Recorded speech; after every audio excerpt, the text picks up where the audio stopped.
On my birthday, my boyfriend specially bought a cake and celebrated for me in the classroom. When I closed my eyes to make a wish, someone suddenly shoved my head into the cake. A sharp pain struck me. There were razor blades hidden in the cake. When I opened my eyes, the lights were blinding, and someone was laughing as they took photos of my face, smeared with cream and blood. The boyfriend who had once treated me with such care sat atop a desk, snapped his fingers with a smile, and said, "Sweet dreams are over. Miri, welcome to the real world." Chapter 1. Evening self-study had ended, and it was already quite late. I pushed my bike out of the shed, only to find, just as expected, that the tires had been deflated. "Miri," Jacob's voice rang out not far away, under the dim lights of the shed. He smiled at me. "Want me to give you a ride home?"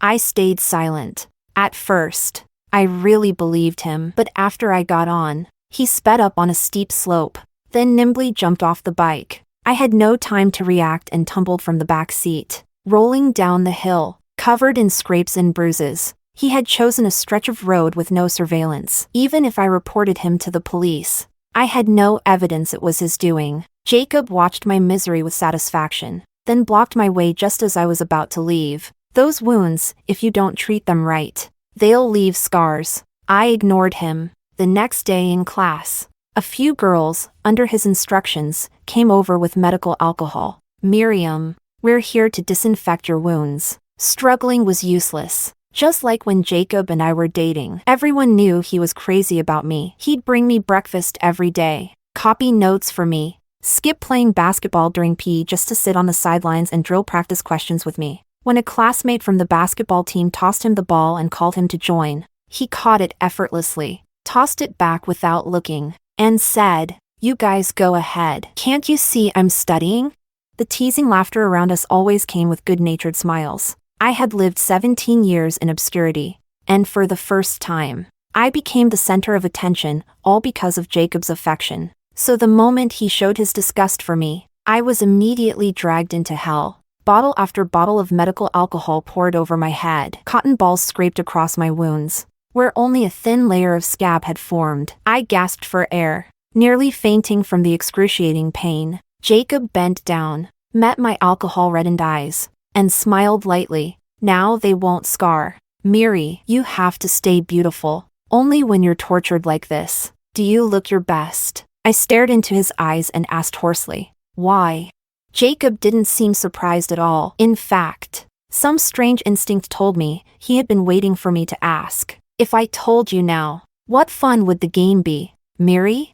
He leaned in with a grin. "You're smart. I'm sure you'll figure it out, right?" Chapter 2. Snapping back to reality. I ignored Jacob and pushed my bike to walk home. He followed behind me at a leisurely pace. Every step felt like it landed right on my chest. I dug my nails into my palm, forcing myself not to look back. But deep down, I knew he was playing with my fear. He wanted my heart to stay suspended, always on guard, never knowing when it would crash. I shouldn't have let my mind wander, but I couldn't stop myself from remembering the past. Jacob had somehow found out I was afraid of the dark. After I had politely turned him down once, he silently followed me home at night to make sure I got back safely before heading off again. He was the first person I met after transferring to this school. The teacher had assigned us as desk mates, and Jacob had been friendly and warm from the start. At the time, I didn't understand. He was the most popular top student in our grade. Why would he approach someone as unremarkable as me? Until the day before winter break, when the classroom was nearly empty, and only the two of us remained. I was quietly sorting out papers when Jacob suddenly reached out, waving his hand in front of my face with a bit of exasperation. "Miriam, did you really not notice I've been pursuing you?"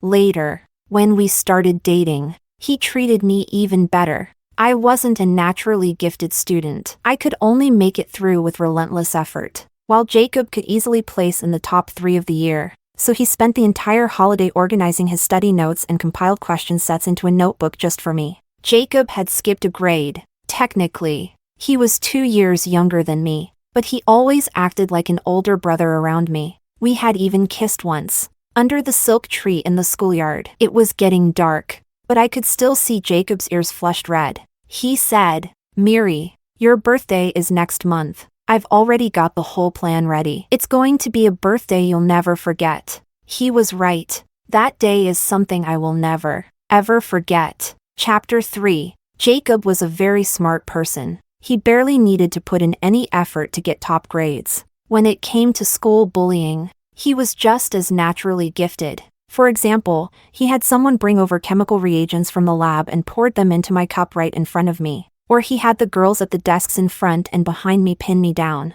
then called over a few boys from class who smoked, and told them to flick cigarette ash onto the top of my head. "Miri, what do you think? Will it burn your hair off?" When the thick ash covered my head and started burning my scalp, they shoved me into the bathroom, pinned my head under the cold water tap, and furiously rinsed it off, saying they were helping me wash my hair. As my ex-boyfriend, Jacob knew my menstrual cycle well, so he deliberately signed me up for the school's 3,000-meter long-distance run right when I had my period. "No skipping, Miri," he gently said those words, filled with malice, while pinning the race number to my back. "Otherwise, next month you'll be running 10,000 meters during your period."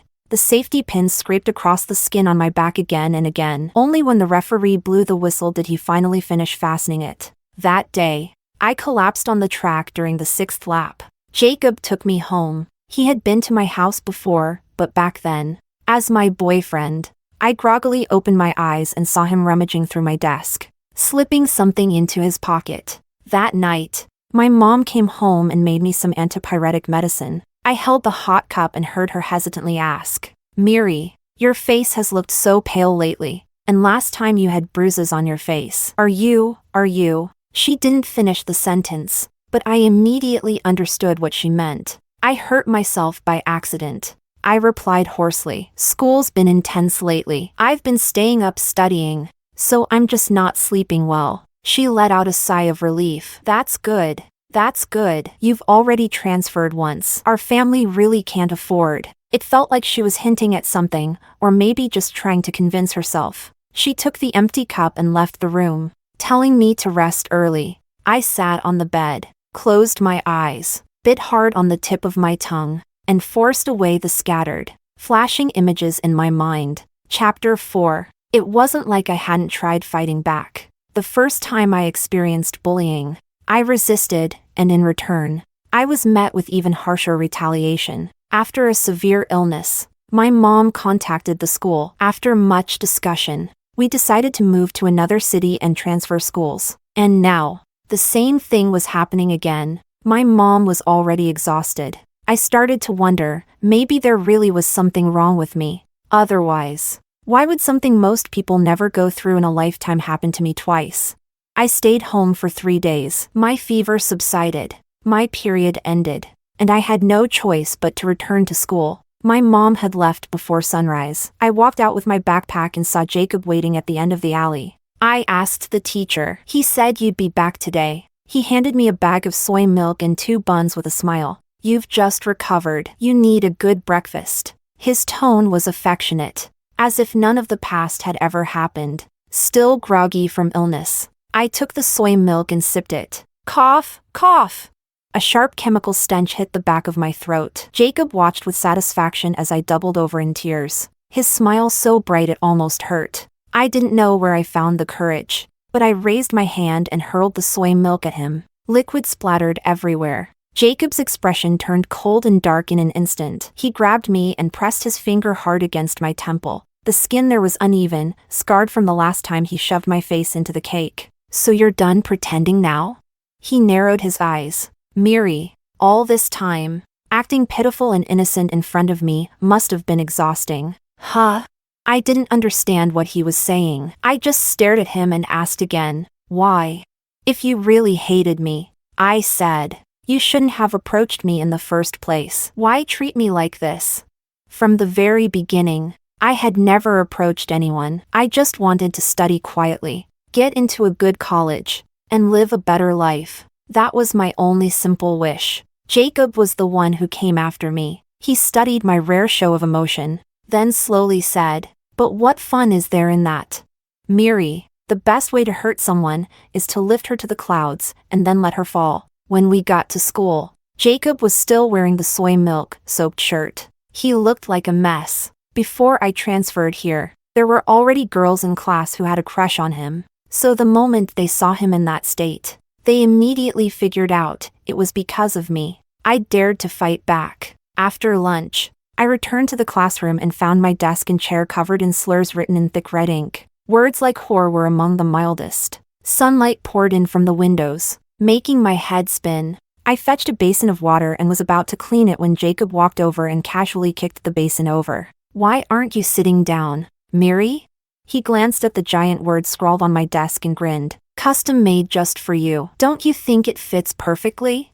I said nothing. There was an empty desk in the corner of the classroom. I simply moved my stuff over and sat there instead. But when I pulled a notebook out of my bag, I froze. It was the one Jacob had spent an entire break compiling for me. It had helped me improve my grades, but now, just looking at it made me sick. So I stood up and threw it into the trash can at the back of the room. When I turned around, I locked eyes with Jacob. For once, he looked stunned. He stared at the trash can, his gaze a mix of confusion, anger, and frustration. I lowered my eyes, sat down at the new desk, and pulled out a blank notebook. Then, I started compiling practice questions again. Chapter 5. That afternoon after school, I was riding my bike home when someone stopped me at a nearby intersection. When I saw who it was, I froze on the spot. Miriam. As I stepped on my bike to leave, David suddenly grabbed my arm. "Don't go. Can we talk?"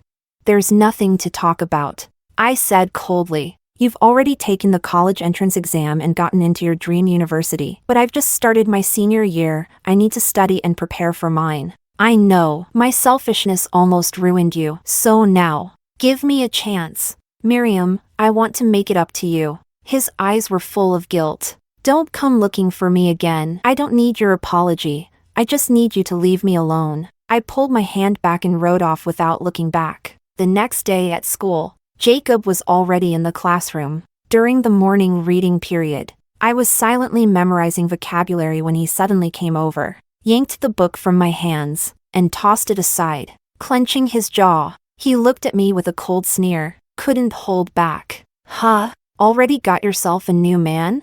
All that hugging and tugging in the middle of the street, should I just film a little porno for you too?" That's when it hit me, he had seen my confrontation with David on the street. How absurd. Even if I did, what does it have to do with you?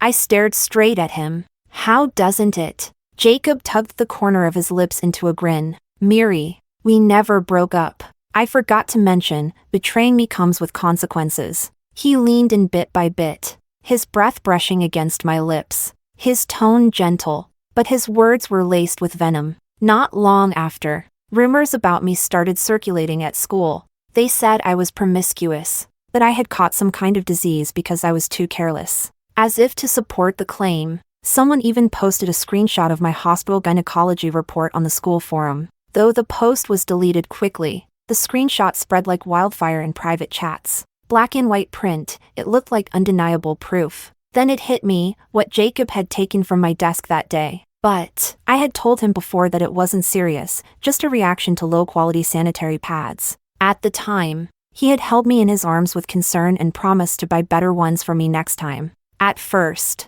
I didn't want to deal with any of it, because our midterm mock exam results had just come out and I didn't do well. It didn't take a genius to figure out it was because of Jacob. I'm not someone who wears my emotions on my sleeve. Throughout the bullying Jacob led against me, I never once showed weakness in front of them. Only I knew. Every time Jacob came near with that devilish grin, my heart was screaming out in agony, why?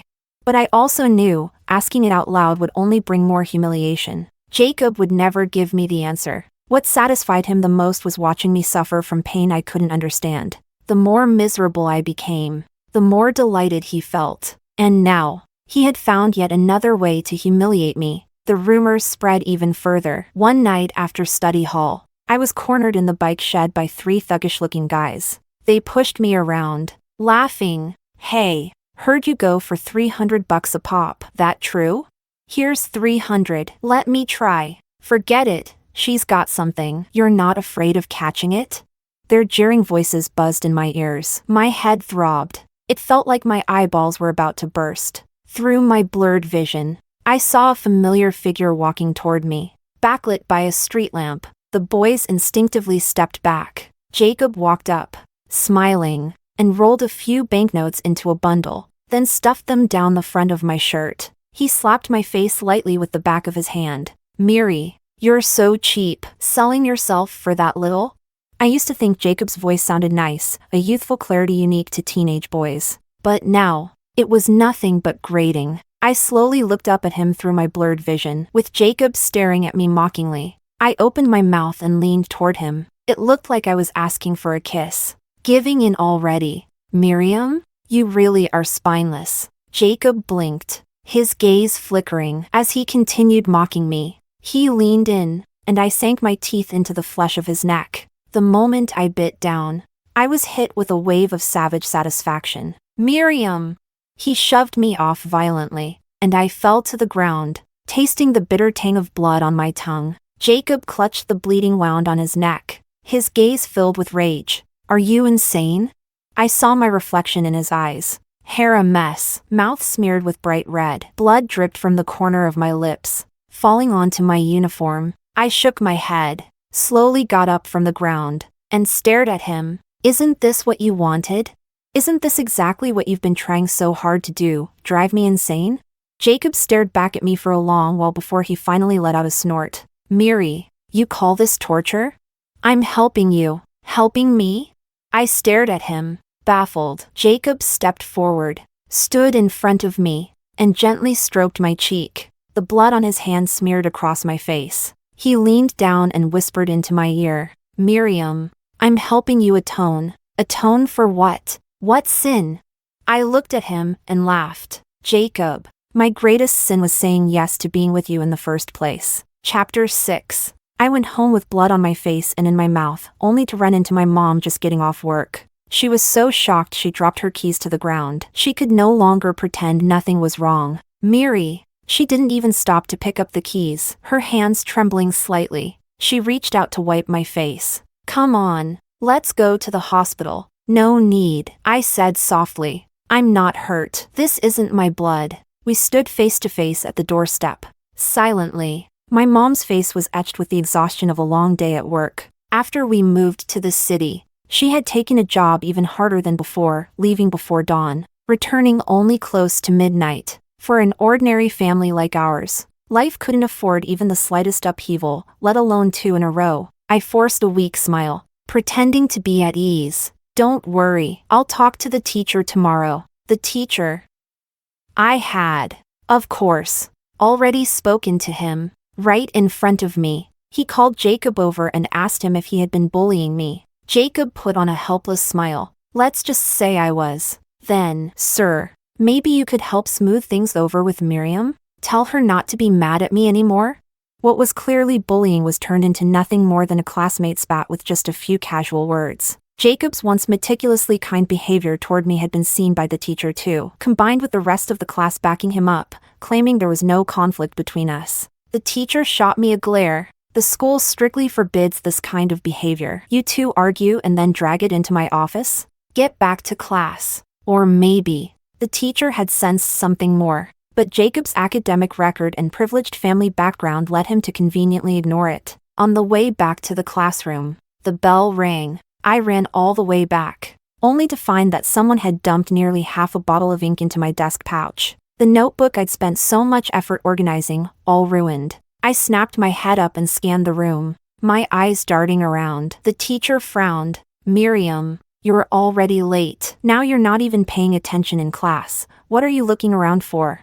"My notebook." He waved a hand impatiently. "Enough. Sit down and focus. At this point, if you keep holding up the rest of the class, you can go stand outside." After class, Jacob came back. He slid a notebook onto my desk. I opened it. It was the same one I had thrown away before. At some point, he'd picked it up again. Jacob stood over me, looking down with a mocking smirk. "Use this, and I'll tell them to leave you alone, for the next few days at least." I didn't respond. Right in front of him, I tore the notebook in half and threw it into the trash once more. Chapter 7. After school that afternoon, I ran into David again on the way home. He had clearly come on purpose, carrying his backpack. Eyes full of guilt. Miriam, I checked your school's grade board. You haven't been doing so well lately, have you? I can help tutor you. David. I suddenly stopped in my tracks and turned to look at him. That dream school you worked so hard to get into, don't you have class? Why are you here pestering me? What is it that you really want? His voice was hoarse. Miriam, back when she was giving you a hard time, I didn't help you. I just want to atone. Atonement, that word again. I gave a cold laugh. What is there to atone for? You just stood by and let it happen. You covered for her. You didn't lay a hand on me yourself. I saw the grades. Your scores are the same as before. Chemistry and English are still your weak points. I can tutor you. Help you get into a better university. Miri, you once said you wanted to get into the best school possible. To make life a little easier for your mom. I froze for just a second, and in that moment, David pulled out a thick stack of papers from his backpack and handed it to me. These are the materials I used before the college entrance exam. I kept them because I promised you. One day I'd give them to you. He paused, then added, with a rare seriousness in his voice, I'm sorry. I didn't accept his apology, but I did accept the materials. Thanks to them, my scores improved significantly in the second mock exam. The day the results came out, Jacob came to find me again. He had 2 girls hold me down, and right in front of my face. He pulled that thick stack of papers from my desk and ripped it to shreds. Miriam, my notebook wasn't good enough for you, but some other guys' notes are?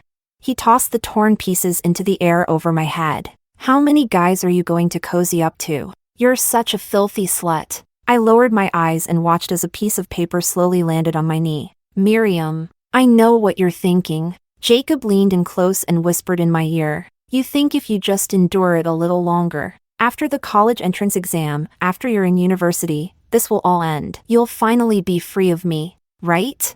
Keep dreaming. I'm not going to let you get into college. You'll never get away from me. And Jacob meant it. From that day on, his bullying became crueler, but more covert. Reporting him to the teacher last time had some effect. At least the rumors about my promiscuity had stopped spreading. But I could no longer study in peace. My homework and test papers kept disappearing. I could barely find a working pen in my pencil case anymore. And during the 3rd mock exam, when I opened my own scratch paper, I found the back of page 2 covered in formulae. Teacher! The girl sitting behind me suddenly stood up. Miriam brought a cheat sheet. She's cheating. I was taken out of the exam room and interrogated over and over again in the office. By the time the whole thing was resolved, the last subject's test was already over. The sky had gone dark, and there were barely any people left on campus. After the 3rd mock exams ended, winter break began. I numbly returned to the empty classroom, dazed in my seat for a while, then got up to go wash my face in the restroom. Closing my eyes, I let the icy water splash over my face. Suddenly, click, a sound came from behind. I snapped upright, ignoring the sting of water in my eyes, and rushed to the door to pull it open. It wouldn't budge. Someone had locked it from the outside. Then the lights went out. I stood alone in the dark, and fear surged over me like a tide, drowning me. Clenching my teeth, I pounded on the door with trembling hands. Jacob! Let me out!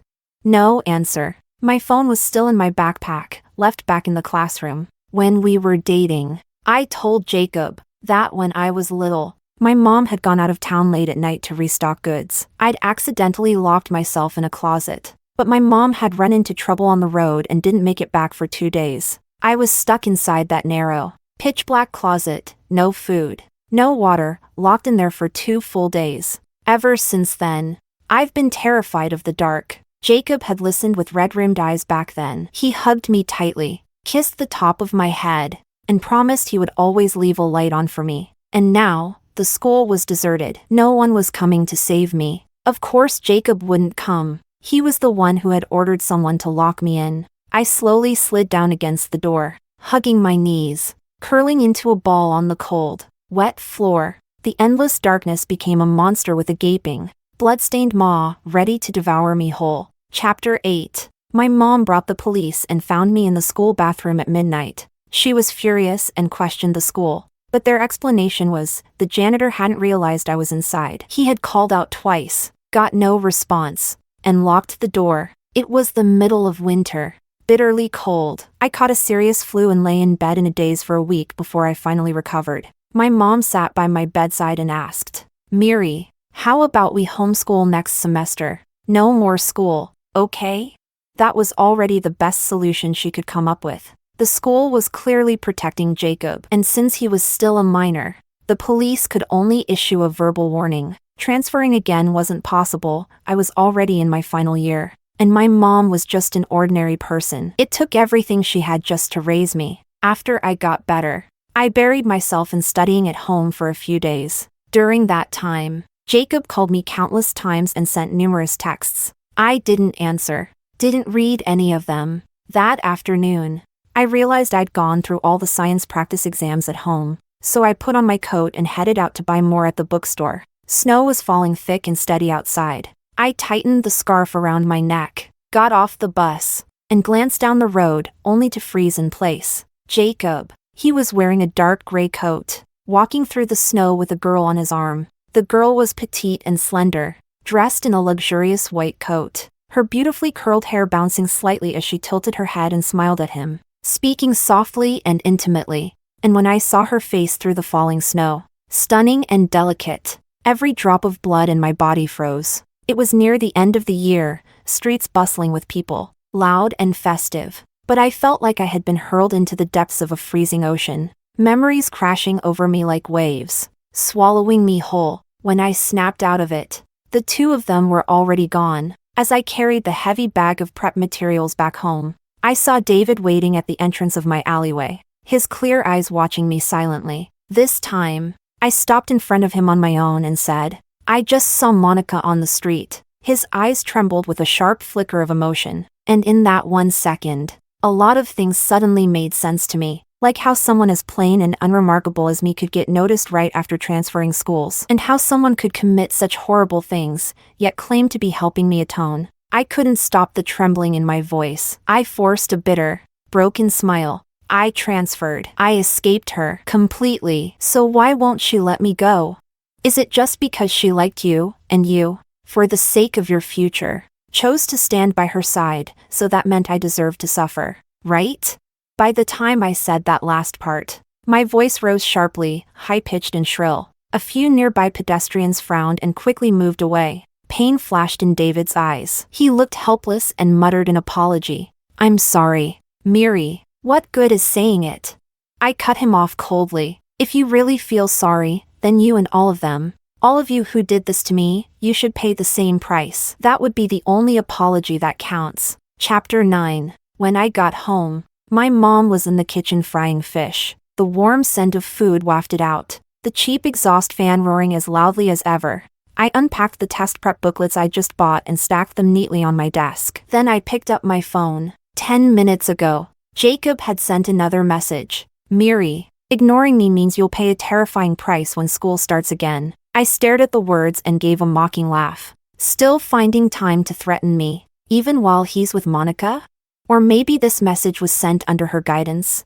After all, this wasn't Monica's first time doing something like this. Before I transferred schools, one of her methods of bullying was to bombard me with threatening messages, and flood my social media feeds with graphic, violent images meant to terrify me. Everyone saw it happen, but no one helped me, because to them, I was always that quiet on the outside, secretly manipulative type of villain. When I first started high school, David was the first friend I made. He ranked first in every exam, while I had to give it everything I had just to barely stay in the top 10. But we had a lot in common. Like our families. Like me, David came from a modest background. Studying was the only way forward, so we pushed ourselves relentlessly, never daring to slack off. David once told me, "There's only one school I want. If I don't get in, I've failed." Maybe it was that drive, combined with his outstanding grades, that gave him such a distinct presence, one that naturally drew people in. Eventually, the school's beloved darling, Monica, began pursuing David, and because he and I were close, people around us slowly began targeting me. No one would touch anything I had used. If a boy accidentally bumped into me in the hallway, He'd recoil dramatically and slap at his clothes as if I were some kind of filth. But at that stage, since it didn't affect my grades, I endured it. Until later, when David kept turning her down, Monica, who'd only meant to toy with him at first, started to take it personally. She invited David to meet her by the lake, threatening to jump if he didn't accept her. I happened to be walking past the lakeside at the time. Later, Monica was pulled out of the water but ended up with a lung infection due to how filthy the lake was. The incident became a big deal. Her family got involved. Then Monica told her father that I had pushed her in, and as the only other person present, David actually stepped up and backed her claim. After she was discharged, Monica stood in the classroom, calm and composed, and said, "Miriam, I know your family's situation isn't great. I'm sure you didn't mean it. I won't press charges, so don't worry about it." That was when my nightmare began, because I had hurt her first. Every act of bullying that followed was seen as righteous retaliation. They said, "If the law won't judge her, then we will." My desk drawers were filled with shattered glass. The sanitary pads in my backpack were slathered in glue. After class, I'd be dragged into the storage room and kicked and punched. After an 800-meter run during PE, when I was the most parched, I opened my water bottle, only to be hit by a putrid stench. Some boys behind me burst into laughter. "Go ahead. Drink it. Special recipe. Made just for you in the bathroom." I poured the bottle over the ringleader's head. Then the retaliation got worse. One Friday after school, when most teachers had already left, I lingered a bit too long and was dragged into the sports equipment room. 2 boys pinned me down, while Monica took out a large transparent glass box. She yanked open my collar and poured a full box of spiders down my chest. The whole time, she wore that sweet, delicate smile. I screamed, struggled with everything I had, sobbed until my throat tore. A wave of nausea surged up. I gagged, stomach acid rising and choking me. As if it still wasn't enough, Monica instructed them to pry open my mouth. One boy stepped forward and began unzipping his pants in front of my face. The sunset glowed blood red through the high window. My ears rang so loud. Everything else went silent. When the incident finally blew up, my mom confronted the school, and the lake incident was brought up again. After multiple arguments and negotiations, my mom decided to move us to a new city. Right before we left, David actually came to see me off. He didn't dare meet my numb, lifeless eyes. He stared at the ground and mumbled, "Miriam." I didn't have a choice. Monica said her dad was strict. If I didn't help her, she'd tell him the whole lake thing was my fault. My family needs me to stay on track, to get into a top school. I couldn't afford to. I couldn't hear anything anymore. My mom held my hand and led me toward the ticket gate. Behind me, David called out from a distance, "Miri, just wait. I'll make it up to you." After we moved, I dropped out for a full year and stayed at home. The first few months, I would wake up screaming from nightmares every single night. My mom had to work and still take care of me. Even later, when things slowly got better and I returned to a normal school life, the nightmares never truly stopped. Until Jacob appeared. Until he started telling me every day, "Miriam, you're good. You're amazing." Gradually, the nightmares stopped. I truly liked him. I truly believed he was sent by heaven to save me. But in the end, he was just there to give me hope, so he could crush it in his hands. And even while doing all of it, he, like the others, believed he was on the side of justice. I stared at the message on my phone and slowly curled my lips into a smile. "Jacob, see you when school starts." Chapter 10. After school resumed. Maybe because the incident over winter break had caused enough of a stir, or maybe because the college entrance exam was fast approaching. Either way, my classmates stopped targeting me, but Jacob started acting strangely. Often, while I was working on a problem set, I'd look up absent-mindedly and find him already turned in his seat, staring in my direction, eyes dark and deep like the sea, emotions swirling in them. Shame, frustration, even a trace of self-disgust. I could guess why. In the process of luring me into his trap, Jacob had probably developed a bit of genuine feeling. So on one hand, he carried out what he believed to be some righteous crusade, and on the other, he loathed himself for falling for someone as evil as me. I gripped my pen and lowered my head with a small smile. What's the rush? This was just the beginning. 1 month before the college entrance exam, during morning reading period, a group of young reporters, carrying cameras and microphones, walked into our classroom. They stood on the platform and asked, "Excuse us, Miriam? Is Miriam here?" Our homeroom teacher frowned and stepped forward to drive them out. "Who are you people? This is a senior year classroom. These students are preparing for exams. Please leave immediately." The lead woman steadied herself against the podium. "We're journalists working on a segment about school bullying. We were contacted by Miriam, who said she wanted to share her experience right here, in front of her classmates. This interview is fully authorized and approved by the Education Bureau." I stood up and walked to the front of the room. The homeroom teacher lowered his voice and barked, "Sit down." I ignored him, turned my phone's volume to maximum, and pressed play on a recording. "You knew I was just passing by the lake that day. You knew Monica jumped in on her own, and yet you helped her lie," said I pushed her. "What good is your apology now?" David's pained voice came through the speaker. "I didn't have a choice. Miriam, you know Monica's family is powerful. She said her father is strict. If he found out she tried to jump over a high school romance, we'd both be doomed. No matter how well I scored, my future would have been ruined. And what about my future? Did that not matter? I'll make it up to you." "Make up for what? You weren't there when they glued my chair. You weren't there when they dumped spiders on me. You weren't there when they pissed on my face. So tell me, what exactly are you making up for?"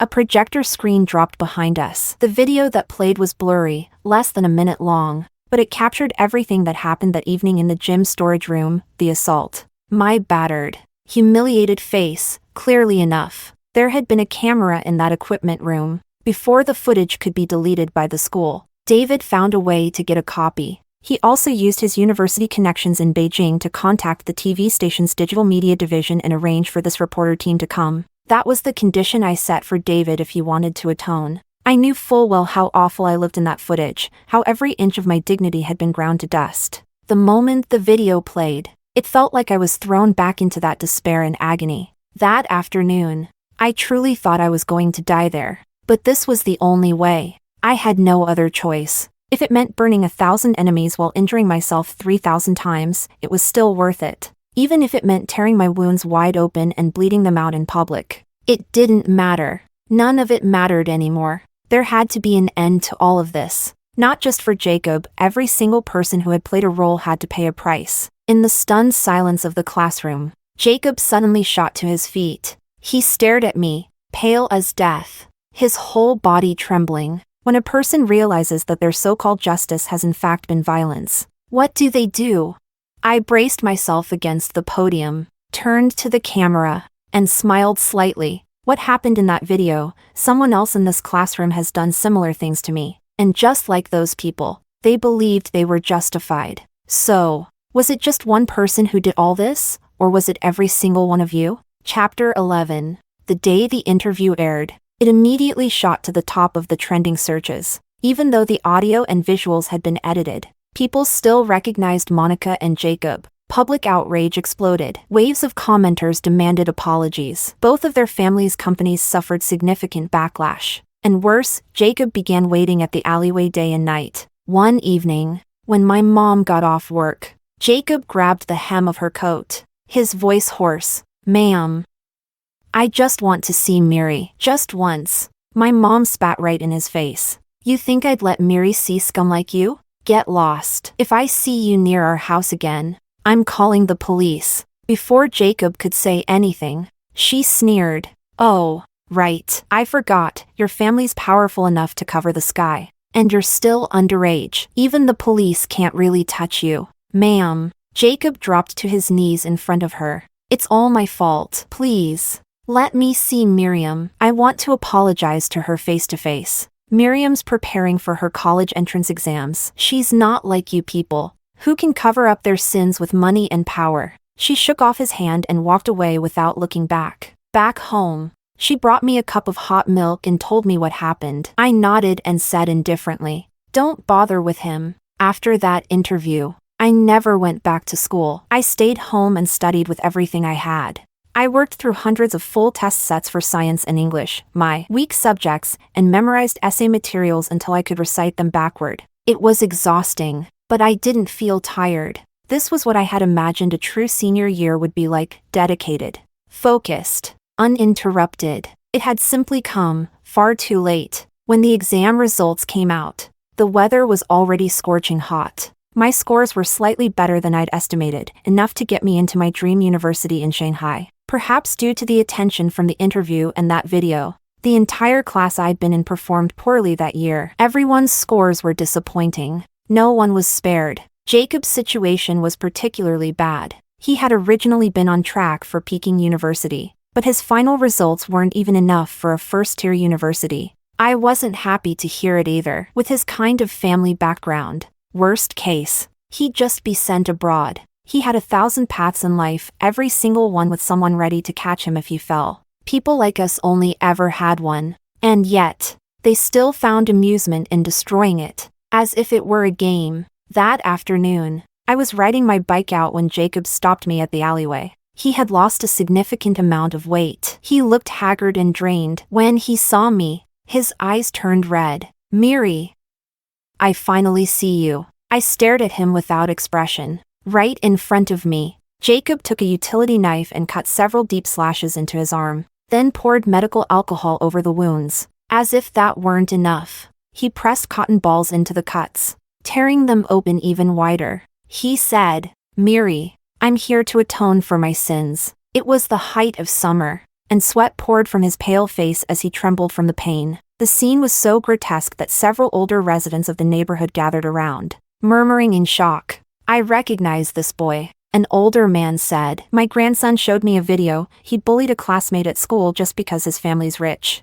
An older woman grabbed my wrist and asked, "Sweetheart, was he the one who hurt you?" I nodded. The old woman immediately pulled a discounted carton of eggs out of her plastic bag and smashed one on Jacob's head. "You did all those horrible things, and now you want to play the good guy?" Another woman walked over and stood in front of me protectively. "Sweetheart, go on and do whatever you need to. We'll hold him off. If it doesn't work, just call the police." I wanted to cry and laugh at the same time. In countless moments of humiliation and torment, I had fantasized that someone would show up, stand in front of me, and save me from the darkness. Now, someone really had. But it wasn't the person I had once foolishly imagined, Jacob. It was strangers I had never met before. I got on my bike and rode away, stopped by the supermarket, picked up a few things, and came home. Jacob was already gone, but he began sending me message after message, apologizing repeatedly. He said Monica had been his childhood playmate, his sweetheart. Their families hadn't seen each other in years after Monica moved away. Then, because of business dealings between their families, the two of them were engaged. When they finally met again, Monica had tear-filled eyes as she told him, "There's a girl at my school. She seems quiet and harmless, but she's actually manipulative and vicious. She was jealous of me and incited others to isolate me. She pushed me into a lake and then transferred to escape responsibility. She said it was you, that you had just transferred into our school. I agreed to get revenge for her. She told me you were good at twisting the truth, at whitewashing everything, and begged me not to tell you the real reason, or else I'd be brainwashed. Because of all our childhood memories together, I believed her." How absurd. He loved Monica so much. He was willing to sacrifice himself, date the culprit, just to take revenge on her behalf? I curled my lips in a cold smile and, for the first time, replied to one of Jacob's messages. "So tell me, do you think my sins have been redeemed now?" I didn't know whether that sentence shattered Jacob's sense of righteousness or the entire belief system he'd been clinging to. The next day, he appeared at the entrance of my alley again. Every piece of clothing on him, every patch of exposed skin, was covered in obscene, degrading slurs, just like that desk once custom-made for me. He stood there, and because people now knew what he had done, an old man passing by spat on him. A grandma stepped out of her door and dumped a basin of foot-washing water over his head. I burst out laughing on the spot. It really was funny. Jacob pressed his lips together, watching me laugh as I walked up to him. He spoke quietly. "Standing here, what's the point? If you really want to apologize, bring your girlfriend along." I smiled. "Better yet, why don't you piss on her face, and then smile and ask if she enjoyed it?" Jacob looked at me in agony. If someone didn't know better, They'd think he was the one who'd suffered through it all. Stop, Miri, he pleaded. Stop forcing yourself to remember those things. I raised my hand and slapped him twice. Am I the one choosing to remember? Or are you two sick bastards the ones who refuse to let me forget? Chapter 12. That day, Jacob was picked up by a black stretch limo. Soon after, news broke online. His engagement with Monica had been annulled, and their family's business partnership had also come to an end. Jacob's father held a press conference, solemnly declaring that his son was still just a child, misled by others, and that he would be properly disciplined moving forward. He also announced the creation of an anti-school bullying foundation, promising to provide help to any student who might face the same thing in the future. He brought reporters and staff to our doorstep to offer a public apology. Standing at the door, he spoke with apparent sincerity, offering to get my mom a well-paying job so that raising me would be easier for her. Even though my mom never opened the door, he still left a full box of cash outside. All of this helped turn public opinion and salvage the Jacob family's collapsing business image. Monica wasn't so lucky. Once her university classmates found out what she had done, no one wanted to be associated with her. Even the university itself, known for its strict rules and discipline, advised her to withdraw. One day after class, as I walked out of the academic building with my roommate, I immediately saw Monica standing by the gate. Her sweet demeanor was gone. She clenched her teeth and glared at me, furious. Miriam, what do you want from me? I stared at her blankly. What? Already can't take it? Unless you've gone through everything I went through, how could it count as an apology? Who the hell do you think you are that I need to apologize to you? Monica raised her hand, clearly intending to slap me. My roommate immediately stepped forward and blocked her. What do you think you're doing? This is a university. This is a society ruled by law. You think it's still your family's royal palace? She was bold and outspoken. On the first day of school, she'd recognized me and had patted her chest with a promise. As long as I'm here, no one will dare bully you in this school. Her raised voice drew attention from nearby students. In the end, Monica was escorted off campus by security. When we returned to the dorm, a familiar figure was waiting below. It was Jacob. Lately, it seemed like he hadn't been attending university at all. He had been loitering around here, silently refusing to leave. Just yesterday, a few guys walking past had accidentally hit him in the face with a basketball, leaving his nose badly bruised. I turned to my roommate and said a few words, then walked over to him, finally taking the initiative to stand in front of him. You want to apologize? Want to make it up to me? I said. I've seen your sincerity. Now it's Monica's turn. Let her feel everything I went through. Then I'll forgive you. Jacob looked up, his lips trembling slightly, his eyes fixed on mine. The sun was blazing, turning his face beet red. He stared at me as if trying to find some trace of softness in my still, emotionless eyes, some shred of hope to justify the pitiful fantasy he still clung to. So I gave him what he wanted. The final blow. Back when we were dating, I really did like you, Jacob. After that day, Jacob disappeared from in front of our dorm. Monica disappeared too. She had only just arrived in Shanghai and hadn't even had time to leave the city. Half a month later, police found her in an abandoned old house in an alley. She was emaciated, with sunken eye sockets, filthy and disheveled. Dead spiders were tangled in her hair. She had already lost consciousness. At the hospital, doctors even found a variety of strange objects in her stomach. The police came to see me and asked if I'd seen Jacob recently. No. They told me Jacob's actions now constituted a crime. Even as a minor, he could no longer be saved. The officer paused, frowned, and asked, "Why are you smiling?" I smiled and shook my head. "Officer, I just suddenly remembered something that makes me happy." Chapter 13. The last time I saw Monica was when I went home during the holidays. Our old apartment building was about to be demolished, and most of the neighbors had already moved out. My mom had rented a new place and was getting ready for us to move. That evening, while she was cooking, she realized she'd forgotten to bring over a few things. I went back to the old place to get them. The moment I stepped through the door, something struck me hard on the back of the head. I stumbled and collapsed, losing consciousness. When I came to, my hands were tied behind my back, and the stench of gasoline filled my nose. Fighting through the pain, I lifted my head and saw Monica's face, twisted in madness. She kicked me in the side and shrieked. What did you do to him? Jacob loved me so much. Why would he torture me for you? I stared at her coldly. That's a question you should be asking yourself. If it hadn't been for her, Jacob and I would never have crossed paths. You don't know what he did to me, locking me up like that. I can't even live like a normal person anymore. It's all your fault. All of it. Her expression contorted with rage. She pulled a lighter from her pocket and tossed it onto the floor soaked in gasoline. Flames burst up instantly, searing my eyes with their heat. Miriam, go to hell! Monica turned to leave, nearly at the door when a shadow suddenly lunged in from outside and tackled her straight into the fire. It was Jacob, on the run for over a month, now reappearing. He rushed over and used a small knife to cut my bindings. Speaking softly, Miri, let's go. I didn't look at him. I walked out the door without ever turning my head. Behind me, Jacob's voice cracked and rasped. I've been hiding these past weeks, suffering in ways I never imagined, but even all that combined can't be 1/10 of the helplessness you felt back then. Can it? Miri, I know what I did was wrong. I'll atone with my life and with Monica's. I never turned back, not once. Behind me, Monica's screams echoed, followed by a heavy thud.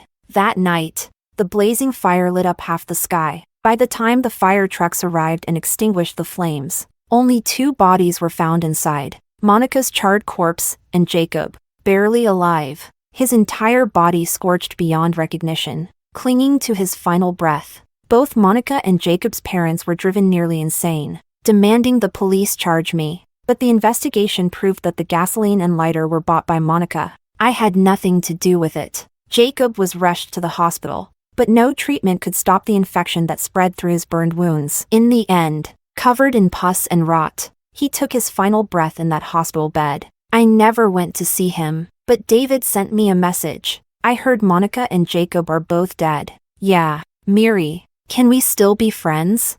I didn't reply. I just deleted him. And maybe it really was some strange twist of karma. Just a few days after I deleted him, I saw his name in the news. He had been biking to a tutoring job when he was hit by a car. His eye struck the edge of a flower bed. He would never see light again. I stared at the news in silence for a long while, then closed the page. The past has no place in the future. All those burdens that once suffocated me, tangled around my life, at long last, they were completely gone. From now on, my life would finally begin. It would be ordinary, but it would be mine, and it would be everything I'd ever dreamed of.